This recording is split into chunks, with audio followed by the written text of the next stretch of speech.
Сенім қазақ әдебиетіндегі әлеуметтік психологиялық терең мазмұнды романдардың бірі. Зейін Шашкин бұл туындысында медицина саласын арқау ете отырып, адамның жан дүниесіндегі рухани дағдарысты, ар-ождан мен сенімнің күресін бейнелейді. Шығарма дәрігерлердің ғана емес, жалпы қоғамның ішкі ахуалын, моральдық кеселін ашып көрсететін күрделі шығарма. Романның басты кейіпкері Нұрлан. Ол өз ісіне адал, рухани тұрғыдан биік дәрігер. Бірақ өмірдің күрделі кезеңдерінде қызмет пен отбасы, парыз бен ар арасындағы таңдауда ол түрлі сынақтардан өтеді. Адамгершілік пен мансап, махаббат пен жауапкершілік арасында қайшылықтар арқылы кейіпкердің ішкі әлемі терең ашылады.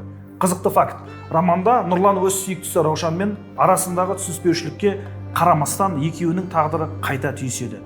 Бірақ оларды біріктіретін тек махаббат емес, ортақ сенім мен өмірлік құндылықтар.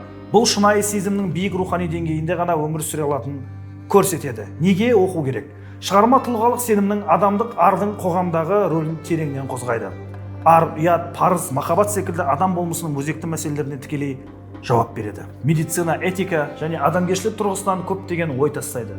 Қазіргі қоғамда сирек кездесетін шыншылдық пен жауапкершілік үлгісін ұсынады.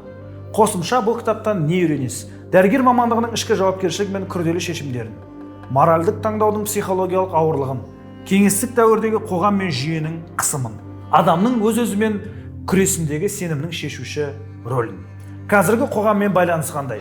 Бүгінде сенім ең маңызды, бірақ ең әлсіреген ұғымдардың бірі. Адамдар арасындағы сенімсіздік, кәсіби салалардағы ардан аттау, жеке бастың мүддесін биік қою, осының бәрі бүгінгі шындық.